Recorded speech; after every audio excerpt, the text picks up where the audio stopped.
Loh, Faz, kok kamu kayak orang ketakutan gitu? Fazila hanya tak mau Kafka membunuh Zidan dan Wildan. Apa dia tahu aku? Pak Kafka setuju kok kamu jadi asisten pribadinya. Kamu nggak akan sendiri. Ada Ricky nanti. Pernyataan itu tidak sama sekali menyelamatkan Fazila dari guncangan mental. Mas, aku nggak bisa jadi asisten pribadi dia. Fazila berjalan cepat. Tapi, Faz, ini. Assalamualaikum. Fazila lekas masuk ke dalam lift. Saat berada di dalam lift, Fazila mendapatkan pesan dari Bilal. Bilal, kamu sudah tanda tangan kontrak Faz. Udah gak bisa dibatalkan lagi. Bilal, kamu bisa membatalkan kontrak, tapi baca pasal di kontrak itu. Kamu harus membayar 2 kali lipat dari gaji yang didapatkan. Astagfirullah. Lutut Fazila selembek agar-agar membaca pesan itu. Bagaimana ini ya Allah? Aku harus cari kemana uang kemoterapi Wildan. Tangis itu tak dapat tertutupi. Namun, dia lekas seka air mata karena lift terbuka. Fazila syok karena dia bertemu dengan Nuha dan Maryam. Ini kan Mbak Fazila. Nuha menyapa. Maksud kamu Fazila masih hidup? Tanya Maryam. Fazila keluar dari dalam lift itu. Bukan Ma, ini Mbak Fazila yang kerja di TP aku. Maryam tersenyum. Mata kamu indah sekali nak, ibu bisa merasakan kamu ini orang yang baik. Namamu mengingatkan kami dengan seseorang. Fazila ingin sekali memeluk perempuan yang sudah ia anggap ibu. Namun, dia tidak bisa membuka identitasnya demi keselamatan 2 anak kembarnya. Permisi, Assalamualaikum. Fazila lekas enyah dari hadapan 2 orang itu. Saat ini untuk mengeluarkan uang 10 ribuan saja, Fazila harus berpikir 1000 kali lipat. Dia malah berjalan kaki yang entah sampai kapan akan sampai ke rumah. Di mana aku harus mencari ganti rugi uang itu? Fazila mendongak ke langit biru yang cerah di pagi hari. Suara klakson mobil mewah silih berganti. Dia ingat sekali, dulu begitu tak punya empati pada para pengamen di jalanan saat membawa mobil mahalnya. Dek, ini ya uang buat kamu makan siang. Fazila ingin menebus kesalahan masa lalunya yang buruk. Padahal Fazila belum makan dari pagi. Dia berpuasa lagi. Namun, tak mau menyusahkan Dina. Dina yang berada di dalam mobil lampu merah sana meraung-raung dengan simbah cairan bening. Menonton betapa pilunya hidup Fazila saat ini. Ya Allah Faz, kamu benar-benar berjuang untuk anakmu. Dina mengklakson. Naik ke mobilku, Faz. Dina makin pilu karena Fazila berjalan dengan kaki pincangnya. Fazila masuk ke dalam mobil itu. Ia terisak memeluk Dina. Din, kamu tahu aku kerja di mana? Apa yang namanya Bilal mau jual kamu Faz? Kamu gak apa-apa kan? Fazila terisak kuat. Namun, dia tersadar kesedihan hanya membuang waktu saja. Ia lebih memilih mengambil tasbih di dalam tas dan menyebut namanya sebanyak bilangan napas. Dina fokus menyetir. Membiarkan Fazila menenangkan diri dengan caranya sendiri. Aku harus bagaimana Din? Dina memarkir mobil di parkiran sebuah rumah makan Padang. Maksudmu? Dina menyipitkan mata. Aku ternyata harus jadi asisten pribadi Kafka. Apa? Dina melotot. Bagaimana mungkin? Tapi identitasmu memang sudah aku urus, dia tidak akan menemukan jejakmu, kecuali kamu membuka cadar di depannya. Terus apa yang kamu takutkan? Fazila tak mau perasaan yang telah mati suri itu tiba-tiba hidup kembali. Dia tidak ingin berkhianat dengan janji-janjinya pada Sang Pencipta. Faz, kenapa kamu gak observasi dulu? Aku tahu kamu pasti mengkhawatirkan soal itu. Aku harus bagaimana, Din? Ya sudah, kita makan dulu. Aku puasa, Din. Please, untuk hari Rabu ini kamu batalin ya. Dina menggenggam tangan sahabatnya. Kamu ingat dulu waktu SMA? Waktu aku dibuang sama ayah dan ibuku. Aku nggak pernah makan enak. Fazila terisak. Cuma kamu yang ingat sisi baikku yang aku saja sudah lupa sama apa yang aku lakukan dulu. Kamu mengajak aku ke restoran mahal, terus pesan steak tenderloin. Itu kesukaan kamu kan? Ayo kita makan itu lagi. Dalam 4 tahun terakhir, mungkin hanya sekali 2 kali Fazila makan daging sapi berkualitas itu. Ketika duduk di kursi pojok kafe yang tenang itu, Fazila membaca pesan Bilal. Bilal, Faz, aku harap kamu nggak takut sama Pak Kaf. Dia memang orangnya agak seram, tapi baik kok. Bilal, aku tunggu besok di kantor. Aku tahu kamu pasti butuh waktu untuk menerima fakta bahwa kamu akan menjadi padari CEO yang terkenal. Fazila menarik napas panjang. Bismillah, aku akan melakukan ini demi Wildan. Dokter bilang, Wildan sudah harus melakukan serangkaian pengobatan. Itu sangat butuh biaya, Din. Aku akan membantumu, tenang saja. Enggak, Din. Aku yang akan bertanggung jawab untuk keluargaku. Aku masih bisa kerja. Aroma daging sapi yang lezat itu meliuk. Fazila ingat sekali dulu dia seringkali tak menghabiskan makanan dengan alasan diet. Kini Fazila mulai mengerti arti bersyukur di depan rezeki. Sebab, roda hidup itu berputar. Tidak selamanya hidup baik-baik saja. Ayo Faz, makan ya. Ini kan makanan kesukaan kamu. Bergetar tangan Fazila meraih garpu dan menatap kehangatan yang mampu menggoyang lidah. Keesokan harinya, Fazila membuat nasi goreng untuk putranya. Bunda, gak ada ayamnya ya? Tanya Zidan. Fazila menyerahkan piring nasi goreng dengan telur mata sapi di atas meja bundar putih. Zidan, makan dulu ya. Fazila mengelus kepala putranya. Tak sanggup ia mengatakan kalau dirinya tidak punya cukup uang untuk membeli makanan enak setiap hari. Usai kedua orang tua angkatnya pulang kampung, Fazila mulai berhemat. Bahkan dia sebulan terakhir hanya makan telur. Fazila tak pelit, tapi dia harus menyimpan uang untuk pengobatan Wildan yang masih ada di rumah sakit. Sebentar lagi kedua putranya harus masuk sekolah TK. Zidan bosan bunda. Sayang, gak boleh ngomong seperti itu di depan makanan. Kita harus bersyukur, coba lihat Wildan di rumah sakit, makanannya lebih gak enak lagi. Zidan masih manyun. Ya sudah, bunda akan belikan ayam. Nanti malam bunda baru bisa masak ayam goreng kesukaan kamu ya. Kamu hari ini temenin Wildan di rumah sakit. Bunda mau kerja dulu. Hore. Fazila terpaksa berpuasa lagi. Tak kuat jika melihat putranya bersedih. Bunda, Zidan udah hafal juz 30, kata bunda ada hadiahnya. Iya, sayang. Fazila memeluk putranya. Bunda bangga sama kamu. Terima kasih ya sudah jadi anak yang baik dan cinta dengan Al-Quran. Bunda jangan nangis ya. Maaf Zidan ya kalau Zidan suka bikin bunda nangis. Kata-kata itulah yang menyentuh hati Fazila. Dia rela berjuang demi senyum dan tawa malaikat-malaikat kecilnya. Dina sudah berjanji akan membantu Fazila sebisa mungkin. Itu Tante Dina udah datang. Bunda bawakan bekal untuk kamu dulu ya.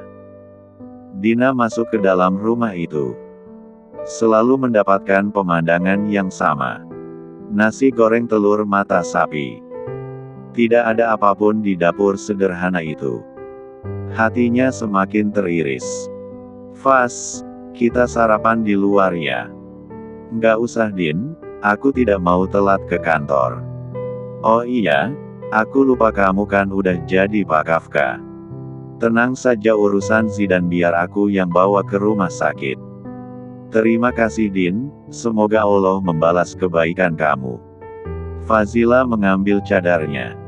Ketika ketiganya ada di mobil, Dina menyerahkan sesuatu. Ambil uang ini Faz, jangan tolak. Ia menyerahkan amplop coklat itu. Aku tahu kamu butuh biaya yang sangat besar. Tapi kamu juga punya kebutuhan, Din. Nggak masalah Faz, aku punya klien yang royal. Alhamdulillah rezekiku lumayan banyak untuk bulan ini. Tetap jadi pengecara yang jujur ya Din. Dina mengangguk. Kendaraan itu pun melaju dalam kecepatan sedang. Jantung Fazila mulai huru-hara, dia tidak dapat membayangkan bagaimana nanti bisa bertemu dengan Kafka. Apalagi menjadi asisten pribadinya. Untuk saat ini Fazila tidak punya pilihan selain bertahan dan melanjutkan rencana bekerja. Meski hati getir luar biasa mengingat masa lalu yang menyayat-nyayat.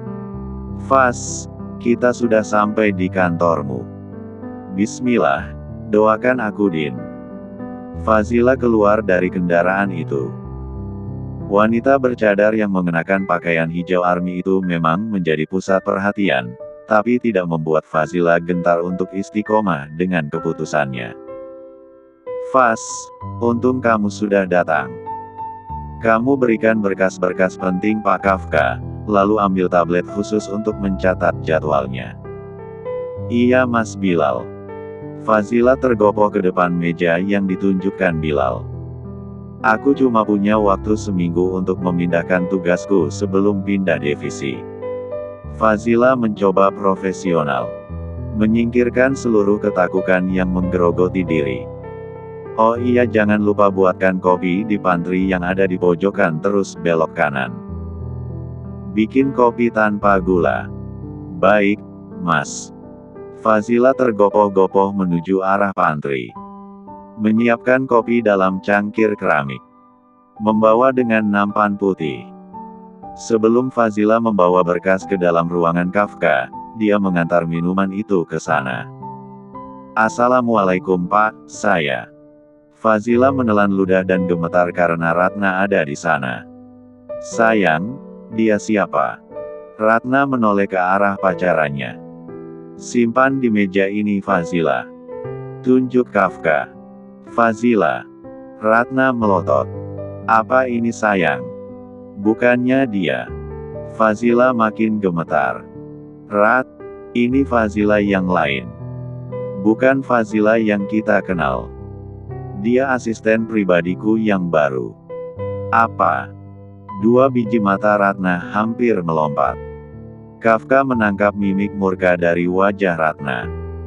Dia menyuruh Fazila pergi lewat tangannya. Sayang, kamu udah gila apa? Ratna berdiri dari sofa merah itu. Kamu jadiin wanita bercadar bernama Fazila sebagai asisten pribadimu. Bukannya kamu mau aku punya asisten yang bercadar. Aku waktu itu cuma bercanda. Kamu kan tahu waktu itu aku lagi emosi. Terus kenapa namanya Fazila? Aku juga nggak tahu, ini semua Bilal yang mengurusnya. Sudahlah sayang, itu nggak penting. Tapi itu penting bagiku, Kaf.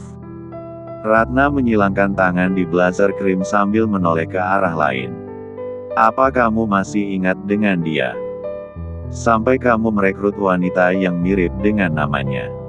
Sayang, aku nggak mungkin. Kalau kamu masih sayang sama aku, pecat dia. Ratna mengambil tote bag hitam mahalnya lalu meninggalkan tempat itu. Kafka menarik napas dan merusak wajah. Selalu saja seperti ini. Akhir-akhir ini memang mereka sering bertengkar. Apakah itu ujian menjelang pernikahan?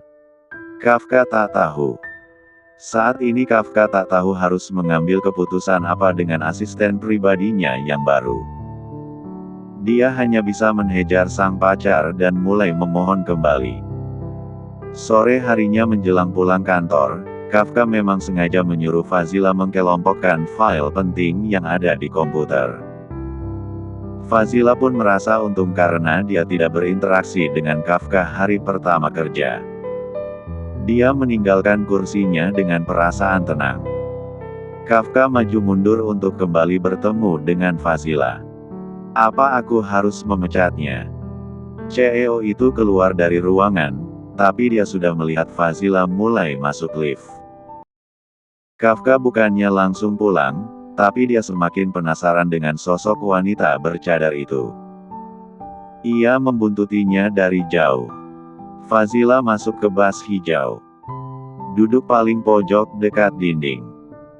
Kafka tertegun saat semua orang fokus dengan ponselnya.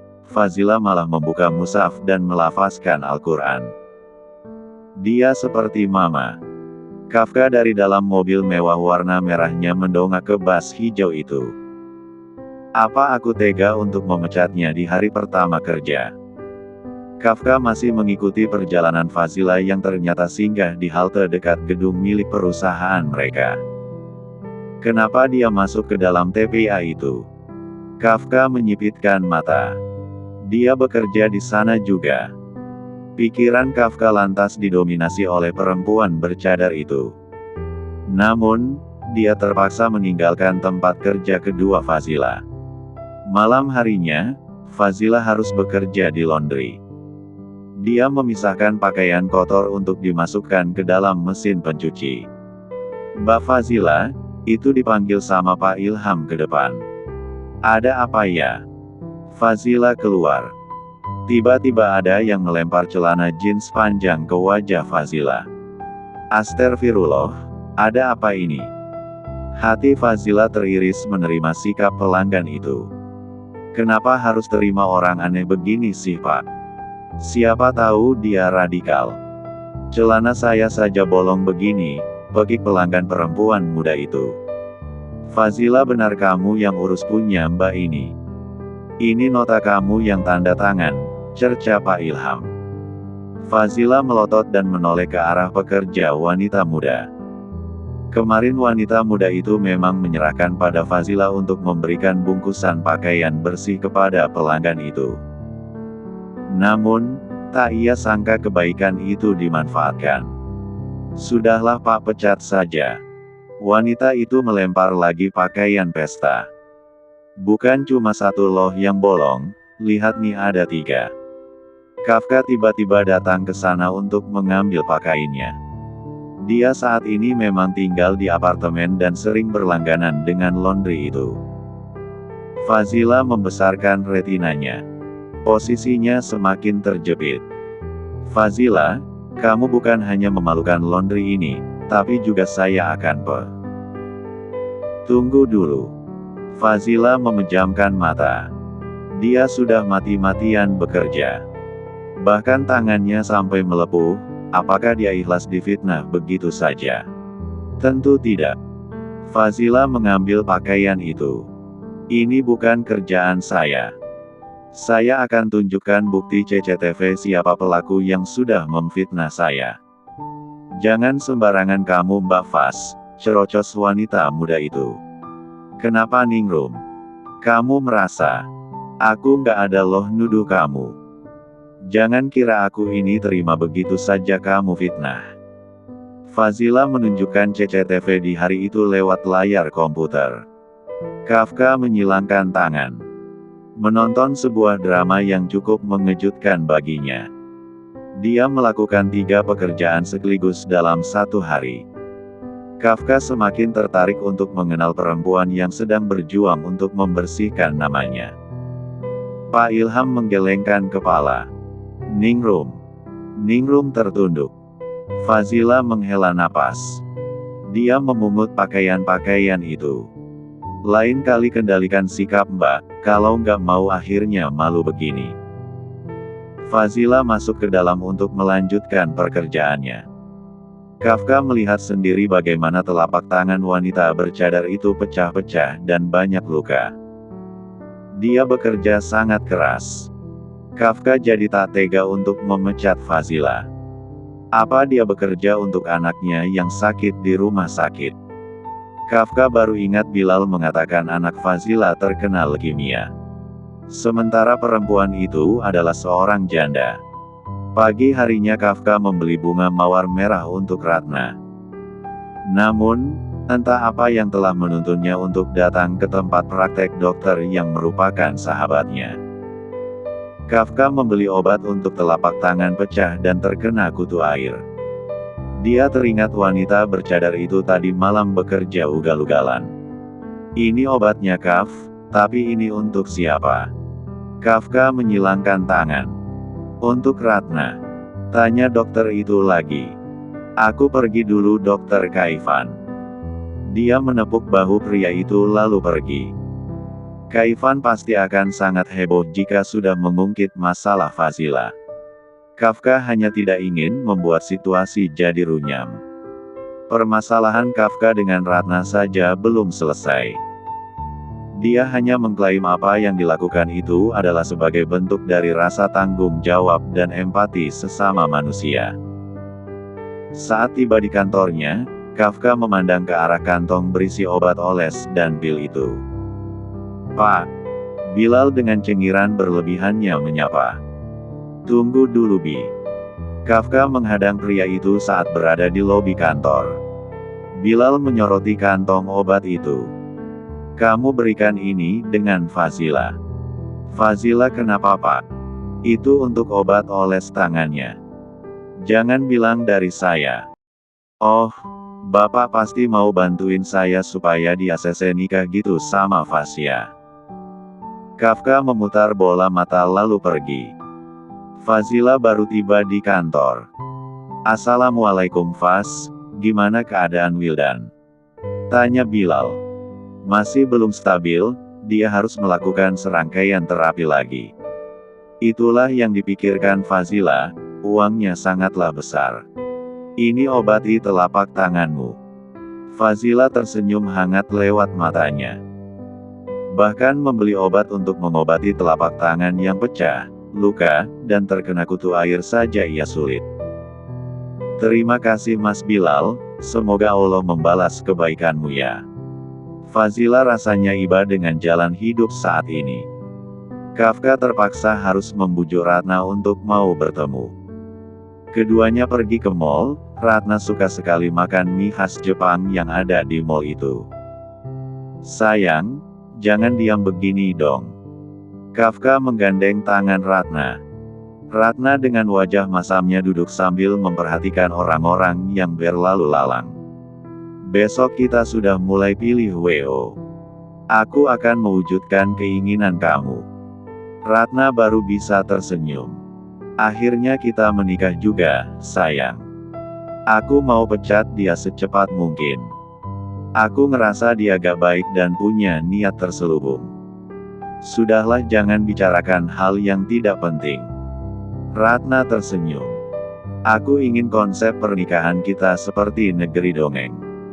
Dulu sejak kecil aku sudah membayangkan. Tapi besok kita ketemu mama juga ya. Apa mama kamu sudah benar-benar setuju? Iya sayang, mama akan setuju setelah kita datang ke mansion untuk diruqyah. Apa? Ratna berdiri. Hatinya panas sekali. Ratna tak habis pikir, orang tua Kafka tetap kukuh untuk mencari celah salahnya. Kamu kemarin sudah setuju bukan? Ratna menarik sling bagnya. Aku mau ke toilet sebentar. Wanita yang berambut pendek sebahu itu berjalan cepat. Mengambil ponsel. Ratna buru-buru masuk ke dalam bilik toilet kosong. Menelepon seseorang. Halo, Mbak Roro. Kenapa santetnya tidak bekerja di Ibu Maryam? Bukannya guna-guna itu berhasil ke Kafka? Aku tidak mau tahu, santet saja Bu Maryam sampai mati. Dia sudah sangat menyusahkanku. Dina menutup mulutnya dengan tangan. Dia ada di sebelah bilik Ratna. Jadi, Ratna guna-guna Kafka. Terus sekarang mau santet Bu Maryam. Ternyata dia main dukun selama ini.